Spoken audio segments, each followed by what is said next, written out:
अस्सलाम वालेकुम, मैं हूं डॉक्टर नईम और आज आपके लिए लाया हूं नील्स बोहर एटॉमिक मॉडल। और आज आप नील्स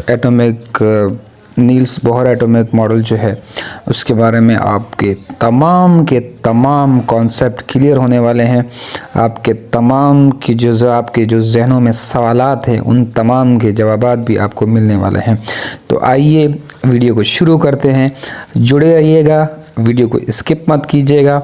आपके तमाम यहाँ पे कॉन्सेप्ट क्लियर होने वाले हैं। नील बोहर एटॉमिक मॉडल की अगर हम बात करते हैं तो नील बोहर एटॉमिक मॉडल, नील बोहर क्या करता है जी, प्रपोज अनदर एटॉमिक मॉडल। ठीक है जी, वो एक, क्योंकि इससे पहले बहुत सारे एटॉमिक मॉडल आ चुके हैं, आपको पता है रदरफोर्ड एटॉमिक मॉडल आ चुका है। तो सबसे पहले नील बोहर क्या करता है जी, Niels Bohr first remove Rutherford atomic model and second explain the line spectrum of hydrogen atom based on Max Planck's model. ठीक है जी, तो नील्स बोहर सबसे पहले क्या करता है जी, सबसे पहले जो इससे पिछला एटॉमिक मॉडल जो रदरफोर्ड एटॉमिक मॉडल कहलाता है उसको वो रिमूव कर देता है, उसको गलत कर देता है, उसको डिविएट कर देता है, उसको ख़त्म कर देता है। और दूसरा वो कौन सा जी क्या करता है, वो हाइड्रोजन एटम को लेता है और हाइड्रोजन एटम से जो लाइन स्पेक्ट्रम बनी थी उस लाइन स्पेक्ट्रम को एक्सप्लेन करता है। ठीक है जी, हाइड्रोजन एटम से लाइन स्पेक्ट्रम बनती है, उसको एक्सप्लेन करता है। लेकिन किससे एक्सप्लेन करता है, किसकी बेस पे एक्सप्लेन करता है, एक और मॉडल है जिसका नाम है मैक्स प्लैंक्स मॉडल।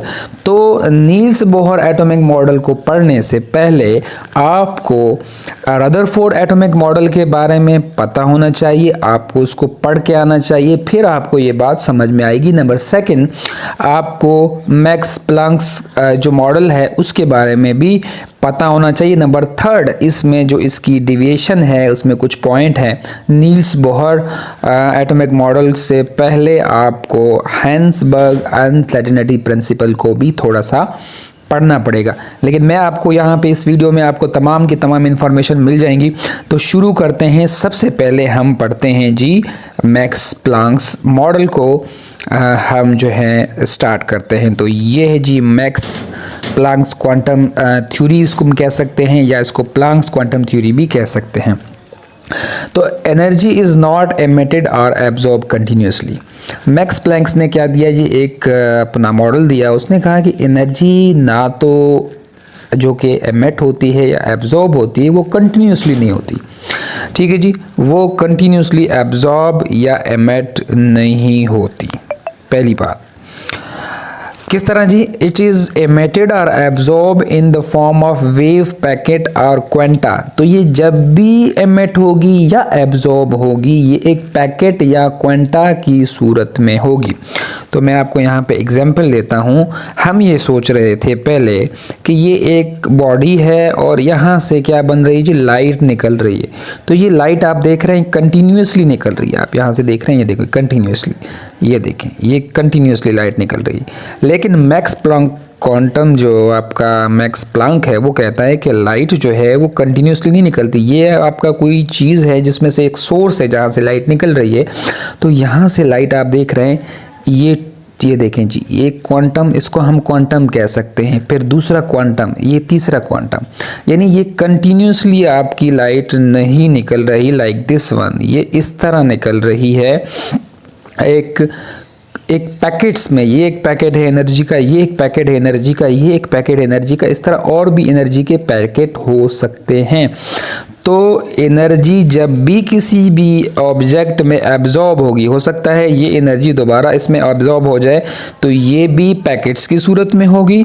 ये इस तरह कंटिन्यूसली एनर्जी किसी चीज़ से ना एमिट होगी और ना ही एब्जॉर्ब होगी। तो ये था आपका मैक्स जो आपका प्लैंक्स क्वांटम थ्योरी जो थी। नंबर सेकंड,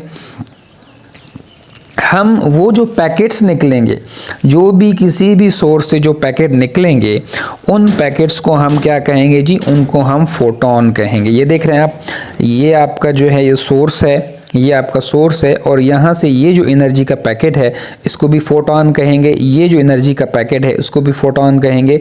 यानी ये जो तमाम पैकेट्स एनर्जी के कहलाएंगे ये इनको हम फोटोन कहेंगे। और फोटोन किसके बराबर होता है जी?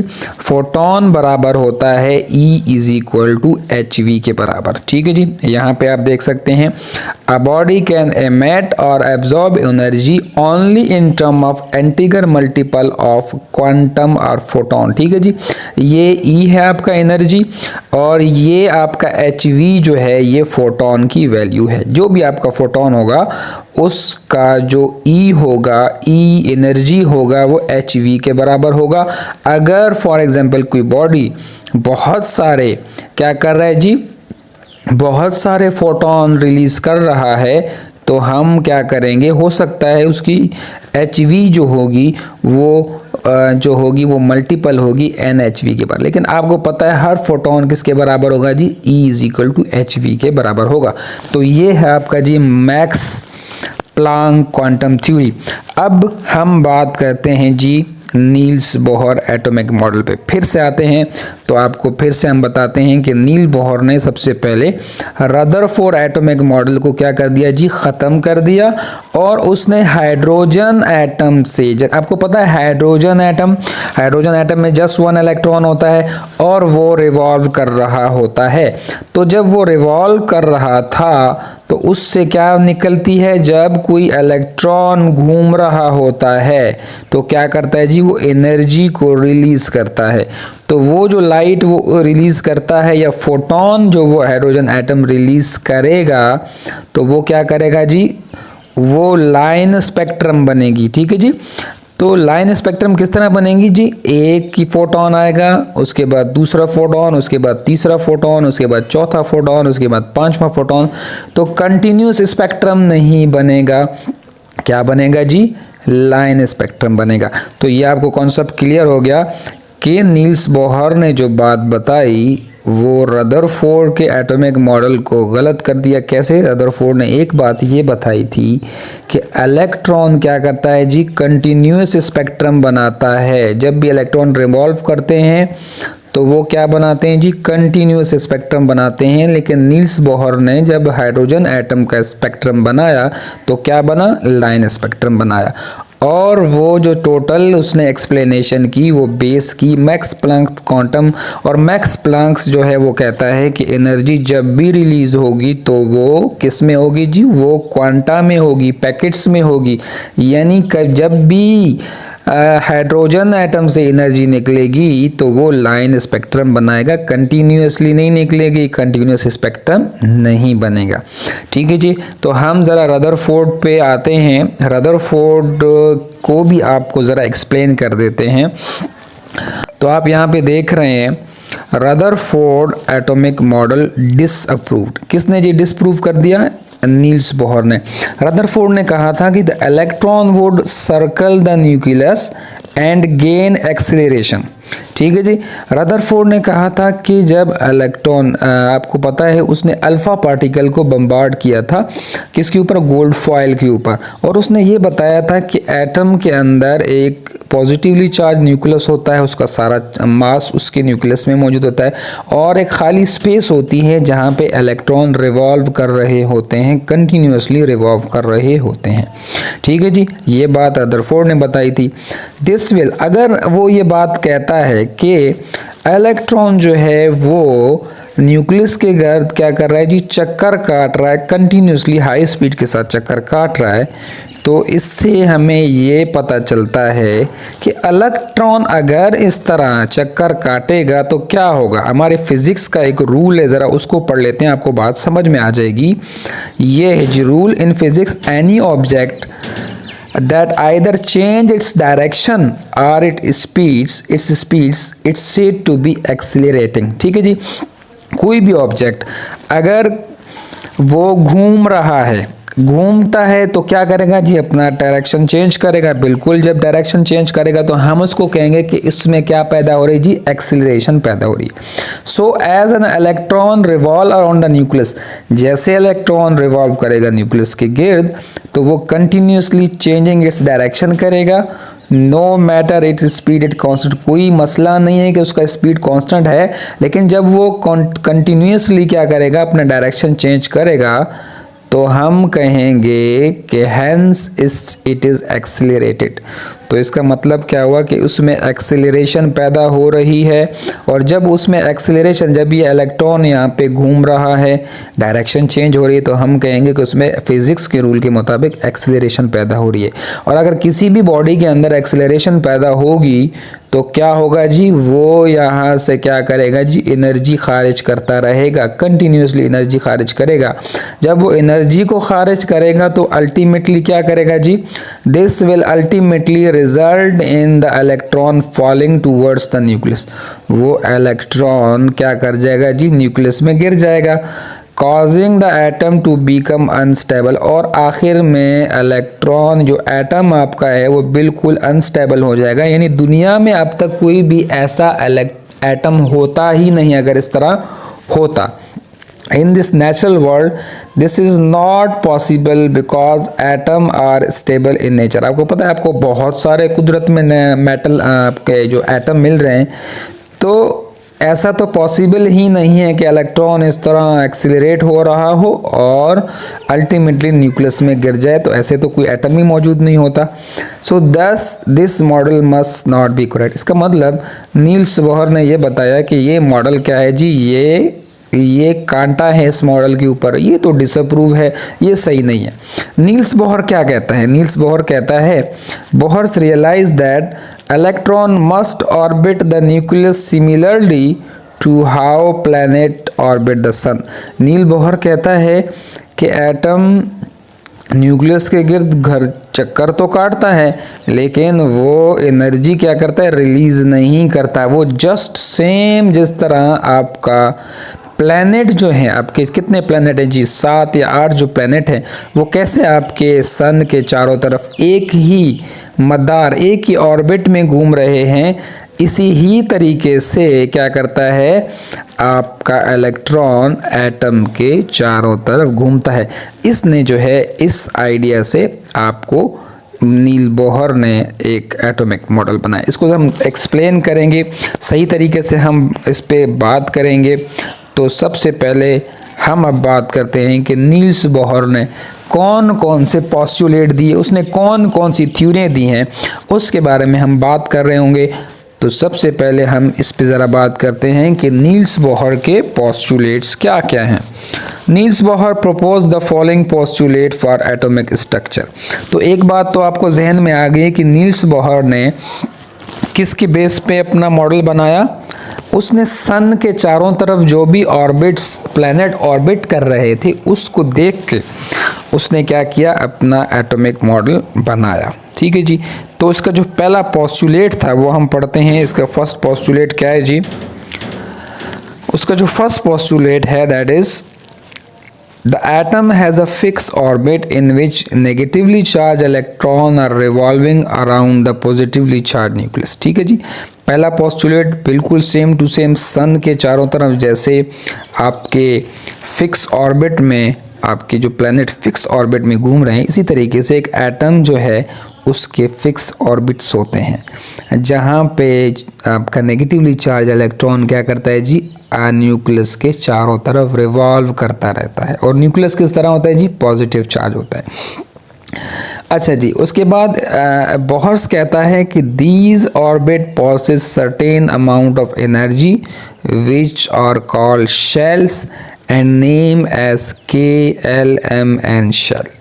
ठीक है जी। नील बोहर कहता है कि वो जो ऑर्बिट हैं न्यूक्लियस के चारों तरफ, वो क्या है जी, मैं आपको यहाँ पे तस्वीर में दिखा सकता हूँ। यहाँ पे ये देखें आप, इस तस्वीर में आप देख सकते हैं, ये न्यूक्लियस है और ये फिक्स ऑर्बिट्स हैं। ये फिक्स ऑर्बिट, ये और भी हो सकते हैं, बहुत सारे हो सकते हैं, लाइक दिस वन। मैं आपको यहाँ पे दिखा दूँ कि यहाँ पे देख रहे हैं आप, ये कितने ऑर्बिट्स हैं, बहुत सारे ऑर्बिट्स मौजूद हैं। ठीक है जी। तो नील्स बोहर कहता है कि इलेक्ट्रॉन अपने ही ऑर्बिट में क्या करता है जी, रिवॉल्व कर रहा होता है।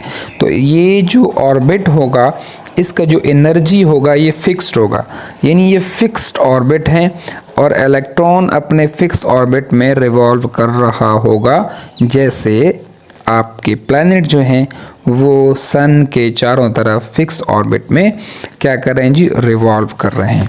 ठीक है जी। तो आगे चलते हैं, आगे क्या कहता है, इन ऑर्बिट्स में क्या होता है जी, फिक्स यानी सर्टेन अमाउंट ऑफ एनर्जी होती है, यानी फिक्स अमाउंट ऑफ एनर्जी होती है, जिसको इन ऑर्बिट को हम शेल भी कह सकते हैं। ठीक है जी, इन ऑर्बिट्स को हम यानी वो जो जिस तरह जो प्लैनेट है वो सन के चारों तरफ ऑर्बिट कर रहे हैं, इसी तरीके से इसने उन ऑर्बिट को नाम दिया जी शेल। और इन शेल के नाम उसने बताए K shell, L shell, M shell and N shell. यानी न्यूक्लियस के साथ वाला जो पहला शेल होगा वो जो होगा वो के शेल होगा। फॉर एग्जाम्पल ये न्यूक्लियस है तो ये पहला शेल है, ये के शेल होगा। उसके बाद ये क्या होगा जी, के के बाद एल, उसके बाद एम, उसके बाद एन। यानी ये के है तो ये एल, ये एम, एन और सो ऑन, इस तरह के शेल मौजूद होंगे। तो ये आगे चलते हैं जी। The energy level are represented by the integer multiple of n is equal to 1, 2, 3 known as quantum number. This quantum range start from the nucleus side where n is equal to 1 is the lowest energy level. ठीक है जी। तो energy level की अगर बात की जाए तो जो आपका जो नील बोहर है उसने एनर्जी लेवल के बारे में बताया है कि जो एनर्जी लेवल है उसको हम रिप्रेजेंट करते हैं 1, 2, 3 से। ठीक है, उसको रिप्रेजेंट करते हैं n से, और वो अगर पहला शेल होगा तो उसके लिए 1 होगा, और दूसरा शेल होगा लाइक L होगा तो उसके लिए 2 होगा, और M होगा तो उसकी एनर्जी लेवल 3 होगी, जिसको हम क्वांटम नंबर कहते हैं। फॉर एग्जांपल K के लिए एक नंबर उसने दिया, और वो नंबर क्या होगा जी, एक एनर्जी का नंबर दिया जिसको हम क्वांटम नंबर कहते हैं। ठीक है जी। Energy level are represented by an integer multiple of n integer 1, 2, 3 known as quantum number. This quantum rays start from the nucleus side.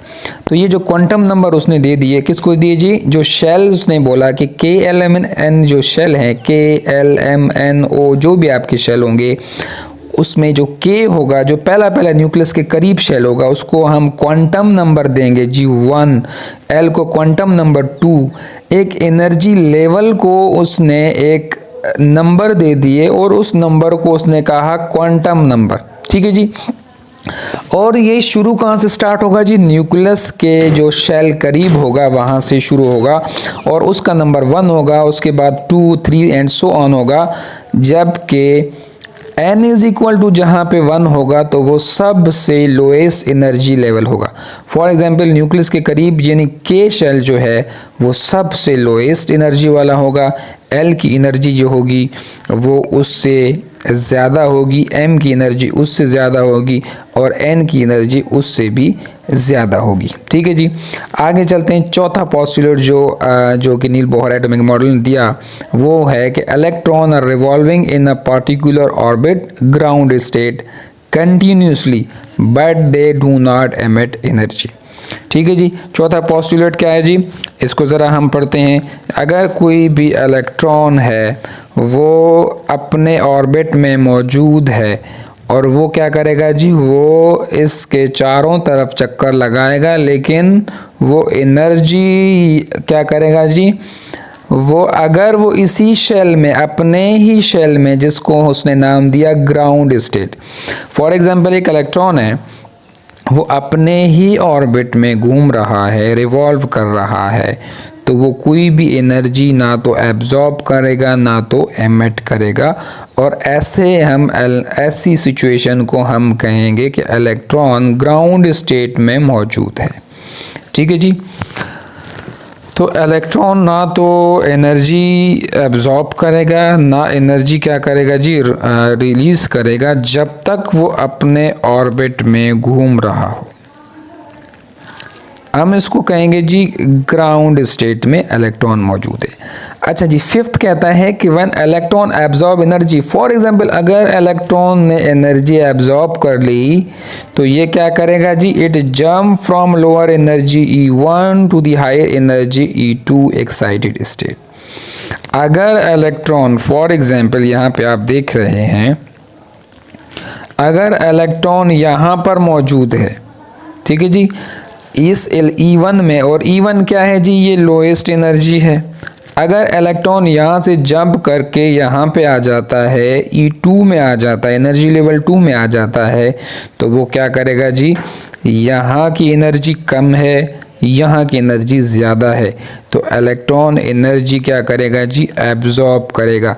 जब वो एब्जॉर्ब करेगा तो वो इस शेल में नहीं रहेगा, वो जंप करके अपने हायर शेल में चला जाएगा, और तभी वो एनर्जी या तो क्या करेगा जी, एब्जॉर्ब करेगा, तो अपने अगले शेल में E2 में आ जाएगा। ठीक है जी। और अगर हम इस पे, अगर वो एनर्जी रिलीज करता है तो क्या होगा, चलें जी। When the electron jump back from higher energy, जब वो E2 से दोबारा E1 में आ जाएगा, it emit energy। ठीक है जी। फिर से इस तस्वीर पे आते हैं। अगर इलेक्ट्रॉन जो है जी यहाँ से वापस यहाँ पे आता है तो वो एनर्जी इस दफ़ा क्या करेगा जी, रिलीज़ करेगा, क्योंकि यहाँ पे एनर्जी बहुत ज़्यादा है और इस शेल की एनर्जी कम है, तो यहाँ से एनर्जी, जब ये शेल इधर, इलेक्ट्रॉन इधर आएगा तो एनर्जी जी बिल्कुल एक एब्जॉर्ब नहीं करेगा बल्कि रिलीज़ करेगा। तो ये पोस्टुलेट था जी किसका जी, नील्स बोहर एटॉमिक मॉडल का। आगे चलें जी। द इमिशन और absorption is discontinuous in the form of energy packet called the quantum और फोटोन। तो ये जो 7th आपने यहाँ पे जो पॉइंट लिखा है, जो भी इमिशन होगी, यानी फॉर एग्जांपल अगर इलेक्ट्रॉन वो जंप करता है फ्रॉम किससे भाई, E1 से E2 में जंप करता है, जब वो एनर्जी एब्जॉर्ब भी करेगा तो वो भी फोटोन में करेगा की सूरत में करेगा या क्वांटम में करेगा। अगर वो एनर्जी रिलीज करता है तब भी फोटोन में एनर्जी रिलीज करेगा। यानी ये जो 7th पॉइंट है, इस पॉइंट के लिए मैंने आपको मैक्स प्लैंक्स क्वांटम थ्योरी आपको पढ़ाई थी, जिसमें मैक्स प्लैंक क्वांटम थ्योरी क्या कहता है जी, एनर्जी जब भी कोई भी चीज़ एब्जॉर्ब करेगा या एमिट करेगा वो फोटोन की सूरत में होगी, वो डिसकंटिन्यूस होगी, वो पैकेट्स होंगे, एनर्जी के पैकेट्स जो कि E=hv के बराबर होंगे। ठीक है जी। 8th पे आ जाएं। The difference in energy of higher E2 and lower E1 energy level is, यहाँ पे जी डेल्टा E हो गया is equal to E2 minus E1, और डेल्टा E किसके बराबर होगा जी, hv के बराबर होगा, जो कि एक फोटोन के बराबर होगा। आप इस बात को नहीं समझे, आपको मैं यहाँ पे समझाता हूँ। ये कह रहा है कि फॉर एग्जांपल इस एक शेल है, ये शेल है, इसका एनर्जी जी हायर है, इसका एनर्जी जी लोअर है। जब यहाँ से इलेक्ट्रॉन वापस आएगा तो क्या करेगा जी, एनर्जी क्या करेगा जी, रिलीज करेगा। ठीक है जी। अब वो कितनी एनर्जी रिलीज करेगा, हम इस शेल की एनर्जी E2 से इस शेल की एनर्जी को माइनस करेंगे, E2 से E1 को माइनस करेंगे। जो भी डेल्टा E होगी, जो भी डेल्टा E होगी, यानी जो एनर्जी के अंदर डिफरेंस आएगा वो किसके बराबर होगा जी, वो hv के बराबर होगा। वो किसके बराबर होगा जी, वो एक फोटोन के बराबर होगा। ठीक है जी। तो वो एक फोटोन के बराबर होगा। ये फार्मूला हमें नील्स बोहर ने दे दिया कि जो भी, अगर फॉर एग्जांपल E3 से अगर इलेक्ट्रॉन आता है E1 में, तो एनर्जी E3 वाली जो एनर्जी होगी उसमें से हम E1 की एनर्जी को माइनस करेंगे तो क्या आएगा जी, वो भी एक फोटोन के बराबर होगी। ठीक है जी। NHV होगी, उसमें यहाँ पे हम NHV डाल सकते हैं। ठीक है जी। जो भी आपका क्वांटम नंबर होगा उसमें से हम माइनस करेंगे, उसकी एनर्जी भी hv में होगी, उसकी एनर्जी भी hv में होगी। हेयर h क्या है, यहाँ पे आपने देखा है कि h जो है वो है g प्लैंक्स कांस्टेंट है, h प्लैंक्स कांस्टेंट है, और इसकी वैल्यू कितनी है जी, 6.63 × 10⁻34 जूल सेकेंड। और v क्या है जी, ये फ्रीक्वेंसी ऑफ लाइट है। तो h जो है वो क्या है जी, h जो है वो आपका मैक्स प्लैंक्स कांस्टेंट है, और v जो है आपकी जो फ्रीक्वेंसी ऑफ लाइट है, और e जो है वो लाइट की एनर्जी है। तो एनर्जी, ये जो इक्वेशन है ये दरअसल ये मैक्स प्लैंक्स की ही इक्वेशन है, और इस नील बोहर ने मैक्स प्लैंक्स की ही इक्वेशन को इस्तेमाल किया है कि जो भी E2 से E1 जो एनर्जी होगी वो E is equal to H V की होगी। ठीक है जी, और जिसमें h की वैल्यू क्या है जी, ये मैक्स प्लैंक्स क्वांटम है जो कि 6.63 × 10⁻34 जूल सेकेंड होगी, और फ्रीक्वेंसी जो है वो लाइट की कोई ना कोई फ्रीक्वेंसी होगी। अच्छा जी, 9th पे आ जाएं। Stationery state were present in those orbital in which angular momentum of electron would be integral multiple of h/2 pi। अब यहाँ पे ये कह रहे हैं कि स्टेशनरी स्टेट यानी वो स्टेट, वो कौन सा शेल होगा जिसमें इलेक्ट्रॉन अपने ही शेल में रिवॉल्व कर रहे होंगे, ना वो ऊपर जाएंगे ना नीचे आएंगे, वो स्टेशनरी स्टेट कहलाएगा।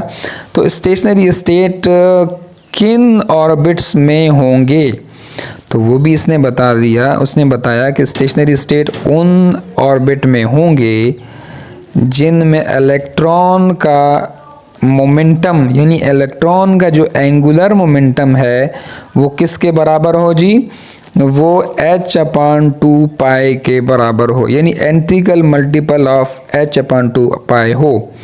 ठीक है जी। फॉर एग्जांपल मैं आपको बताता हूँ, यहाँ पे आ जाए आप। फॉर एग्जांपल अगर इलेक्ट्रॉन यहाँ पे मौजूद है, किस में, फर्स्ट शेल में मौजूद है, तो इसका क्या होगा जी, इसका इसका एंगुलर मोमेंटम क्या होना चाहिए जी, h/2 पाई होना चाहिए। अगर इस शेल में होगा तो यहाँ पे NH/2 पाई यानी 2 × h/2 पाई होना चाहिए। यहाँ पे होगा तीसरे शेल में होगा तो ये होगा 3h/2 पाई इसका एंगुलर मोमेंटम होना चाहिए।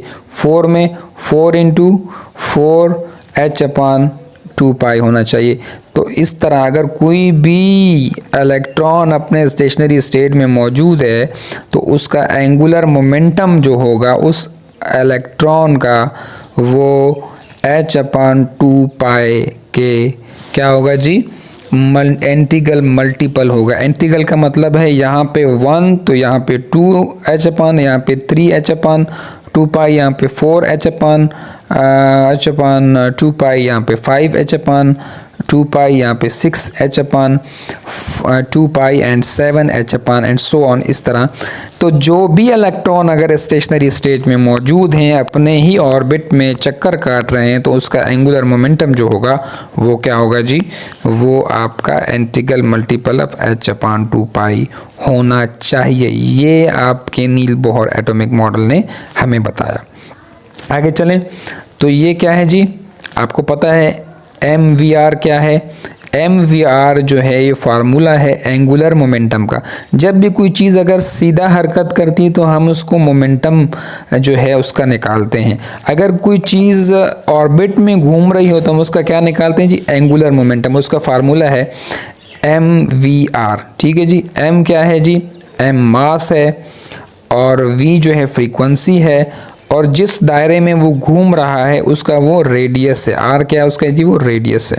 तो MVR किसके बराबर हो गया, NH/2 पाई। ठीक है जी। तो एंगुलर मोमेंटम किसके बराबर हो गया, NH/2 पाई। जैसे मैंने बताया N क्या है, ये नंबर ऑफ ऑर्बिट्स हैं। H क्या है जी, मैक्स आपका प्लैंक्स क्वांटम है, और M क्या है जी, मास ऑफ द इलेक्ट्रॉन है। तो M mass of the electron हो गया, V is the frequency, R is the radius, उस ऑर्बिट का रेडियस जिसमें इलेक्ट्रॉन स्टेशनरी स्टेट में मौजूद है। और यहाँ पे अगर इलेक्ट्रॉन पहले शेल में होगा तो n इज इक्वल टू 1 होगा, अगर इलेक्ट्रॉन दूसरे शेल में होगा तो n इज इक्वल टू 2 होगा, अगर इलेक्ट्रॉन तीसरे ऑर्बिट में होगा तो n इज इक्वल टू 3 होगा। और ये आपका जो h/2 पाई है ये कांस्टेंट है। तो ये इसने बात बताई नील बोहर एटॉमिक मॉडल ने कि अगर इलेक्ट्रॉन किसी भी ऑर्बिट में स्टेशनरी स्टेट में घूम रहा है तो उसका एंगुलर मोमेंटम क्या होगा जी, इंटीग्रल मल्टीप्लाई किसके साथ होगा, NH/2 पाई से इंटीग्रल मल्टीपल होगा। ठीक है जी। ये है आपका नील्स बोहर एटॉमिक मॉडल। अब हम इसकी गलतियों पे आते हैं कि लिमिटेशन क्या है जी इसकी। Limitation of Bohr's atomic model क्या है जी? Bohr atomic model of an atom fail to explain the Zeeman effect of magnetic field on the spectra of the atom। जब बोहर की गलती क्या है जी? बोहर के एटम ने जब हमने क्या किया, लाइन स्पेक्ट्रम जो हाइड्रोजन एटम से बनी, जब उस पे मैग्नेटिक फील्ड उसके करीब उस स्पेक्ट्रम के ऊपर रखी गई, अप्लाई की गई, तो वहाँ पे उन लाइन जो थे वो लाइन क्या हो गए जी? और छोटी छोटी लाइन में क्या हो गए जी? तब्दील हो गए। ठीक है जी ना। वो लाइन स्पेक्ट्रम जो था वो फर्दर जो आपके लाइन थे वो फर्दर छोटे छोटे लाइन में तब्दील हो गए, यानी उनसे और भी लाइनें बन गई। तो इस सिचुएशन को, इस इफेक्ट को, जिसको हम अगर हम मैग्नेटिक फील्ड अप्लाई करेंगे लाइन स्पेक्ट्रम के ऊपर और इस तरह की सिचुएशन और फर्दर छोटी छोटी लाइन में उनका तब्दील हो जाना शुरू यानी बन जाता है, तो हम उसको जीमन इफेक्ट कहेंगे। तो इसने ये फेल हो गया। जीमन इफेक्ट के बारे में बताना ही इसको पता ही नहीं चला, इसने बताया तक नहीं। Second, it's also fail to explain the Stark effect. जब हमने उस पे किसी भी इलेक्ट्रिक फील्ड को अप्लाई किया, किस पे जी? उस स्पेक्ट्रम के ऊपर जो हाइड्रोजन एटम से बनी थी, लाइन स्पेक्ट्रम बनी थी, उस लाइन स्पेक्ट्रम जो थे छोटे छोटे लाइन फर्दर छोटे छोटे एक लाइन जो था लाइन स्पेक्ट्रम का वो फर्दर छोटे छोटे लाइन में तकसीम हो गया, डिविएट हो गया। तो ये इसने ना तो स्टार्क इफेक्ट को बताया ना जीमन इफेक्ट को बताया। एक बात यहाँ पे याद रखना कि जीमन इफेक्ट हम उस इफेक्ट को कहते हैं जब मैग्नेटिक फील्ड को अप्लाई करते हैं और हाइड्रोजन एटम का जो स्पेक्ट्रम है वो फर्दर छोटे छोटे लाइन में तकसीम हो जाता है। अगर हम उसमें इलेक्ट्रिक फील्ड अप्लाई करते हैं तब अगर उसका स्पेक्ट्रम जो है वो छोटे छोटे लाइन में डिविएट होगा, तकसीम होगा, तो हम उसको कहेंगे स्टार्क इफेक्ट। तो इन दोनों इफेक्ट को ये एक्सप्लेन नहीं कर पाया, ये इसकी लिमिटेशन है, ये इसकी गलतियां हैं। नंबर तीसरा, it deviate the Heisenberg uncertainty principal. मैंने आपको बताया था कि बोहर्स एटॉमिक मॉडल को पढ़ने से आपको हाइजेनबर्ग अनसर्टेनिटी प्रिंसिपल को भी पढ़ना पड़ेगा, तो हम इसको पढ़ेंगे। इसको हम पढ़ते हैं बाद में।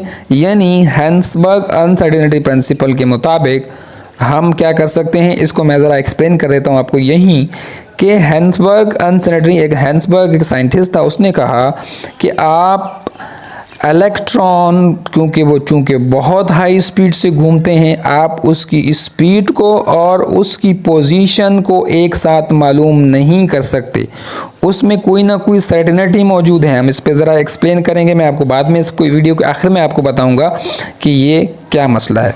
तो नील्स बोहर अनसर्टेनिटी प्रिंसिपल के से डिविएट करने लगा। इसका जो मॉडल था वो हाइजेनबर्ग अनसर्टेनिटी प्रिंसिपल पे पूरा नहीं उतर रहा था। नंबर तीसरा, it could not explain the spectra obtain from the larger atom. तो नील्स बोहर बड़े एटॉमिक मॉडल, यानी जो बड़े एटम थे, हाइड्रोजन एक छोटा एटम है जिसमें सिर्फ जिसका जो एटॉमिक नंबर 1 है, जो बड़े एटम लाइक कार्बन हो गए, ऑक्सीजन हो गए, उनके स्पेक्ट्रा जो है वो ये एक्सप्लेन नहीं कर पाया। ठीक है जी। ये किस किस के स्पेक्ट्रा को एक्सप्लेन कर पाया? सिर्फ मोनो इलेक्ट्रिक स्पीशीज़ को, यानी ऐसे जिसमें जस्ट एक इलेक्ट्रॉन मौजूद हो, जैसे हीलियम आयन। हीलियम में 2 इलेक्ट्रॉन है, आयन यानी एक उसमें से चला गया तो इसमें 1 इलेक्ट्रॉन, इसका स्पेक्ट्रा इसने एक्सप्लेन किया। लिथियम आयन, उसमें से 2 लिथियम के आयन निकल गए तो 1 बचा, तो इसने mono electronic species like lithium, helium ion, hydrogen, lithium ion और बेरिलियम आयन की ये जो आपके छोटे छोटे atomic you can say atom थे, उसकी स्पेक्ट्रा को ये एक्सप्लेन कर पाया। लेकिन ये बड़े बड़े जो एटम थे उसकी स्पेक्ट्रा को एक्सप्लेन नहीं कर पाया, या इसका ये जो टोटल जो कानून था, जो इसका एटॉमिक मॉडल इसने दिया, वो इन बड़े एटॉमिक जो एटम्स हैं उन पे पूरा नहीं उतरा, उनको एक्सप्लेन नहीं कर पाया। तो ये वाली थोड़ी सी पॉइंट हाइजेनबर्ग अनसर्टेनिटी प्रिंसिपल को भी हम यहाँ पे पढ़ लेते हैं।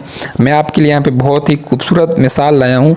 सबसे पहले तो आपको सर्टेनिटी का पता होना चाहिए कि सर्टेनिटी क्या होती है।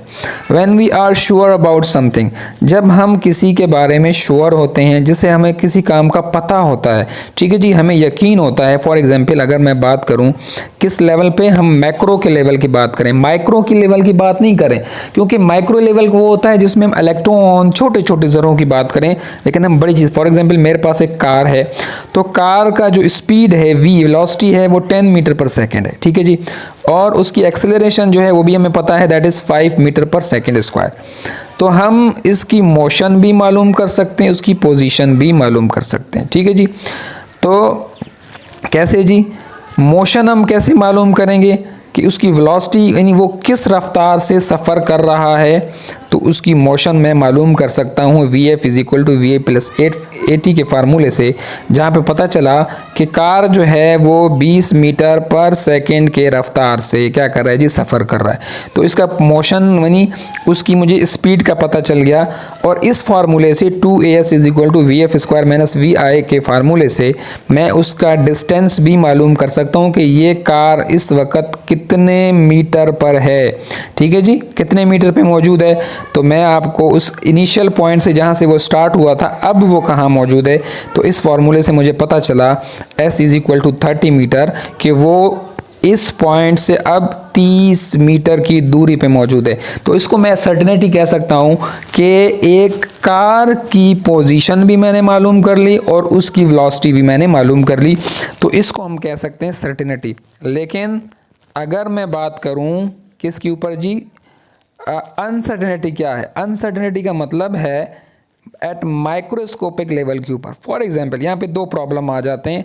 एक तो स्पीड ऑफ इलेक्ट्रॉन बहुत ज़्यादा हाई है, स्पीड ऑफ इलेक्ट्रॉन कितना है जी? तकरीबन लाइट की स्पीड की तरह है। और दूसरा है कि फोटोन चेंज मोमेंटम। फोटोन क्या करते हैं? उनका मोमेंटम चेंज होता है, उनका मोमेंटम कांस्टेंट नहीं होता, उसका मोमेंटम क्या करता है जी? चेंज होता रहता है। तो अब यहाँ पे क्या हो रहा है जी? एट माइक्रोस्कोपिक लेवल के ऊपर अगर फॉर एग्जांपल एक यहाँ पे इलेक्ट्रॉन आता है और किसी दूसरे इलेक्ट्रॉन के ऊपर टकरा के दूसरा इलेक्ट्रॉन, उसका आप यहाँ पे देख रहे हैं इलेक्ट्रॉन यहाँ पे टकरा के दूसरे इलेक्ट्रॉन को निकाल देता है, तो यहाँ पे मोमेंटम क्या हो गया जी? चेंज हो गया।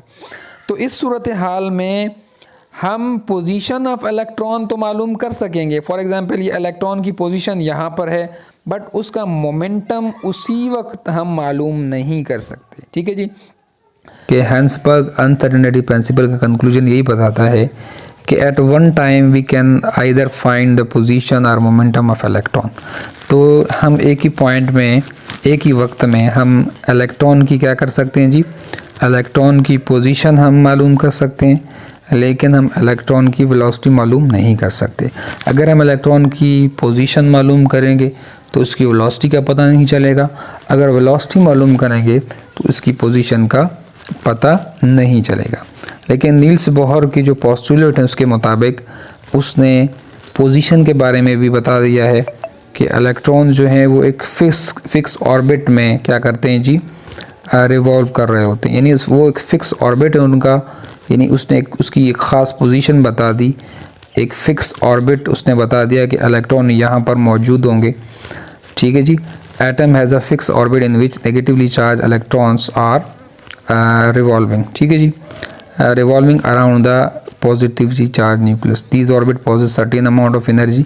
तो यहाँ पे इसने बोहर्स ने ये साफ साफ बात बता दी कि इलेक्ट्रॉन जो होंगे वो एक ऑर्बिट में, यानी उसकी बाकायदा एक पोजीशन बता दी कि इलेक्ट्रॉन एक ख़ास पोजीशन में, ख़ास इलाके में जिसका नाम ऑर्बिट है वहाँ पे घूम रहे हैं, ठीक है जी। एक फ़िक्स इसने पोजीशन भी बता दी उसकी, साथ साथ उसने उसका क्या बता दिया जी? मोमेंटम, यानी वेलोसिटी। मोमेंटम होगा तो उसमें वेलोसिटी भी आपको पता है, मोमेंटम या वेलोसिटी बात एक ही है, तो साथ साथ उसने उसका मोमेंटम भी बता दिया।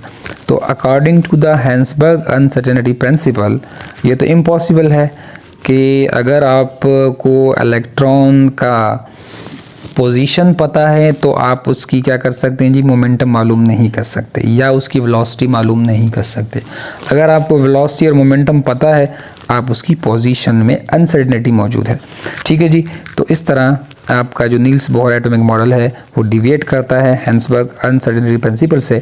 उम्मीद है कि आपके इस टॉपिक के तमाम कॉन्सेप्ट क्लियर हो चुके होंगे और आपको ये टॉपिक बहुत आसानी से समझ आ गया होगा। वीडियो थोड़ी सी लंबी थी, लेकिन आपको अगर पसंद आई तो प्लीज़ इसको सब्सक्राइब कीजिएगा और अपने दोस्तों के साथ ज़रूर शेयर कीजिए। अस्सलाम वालेकुम।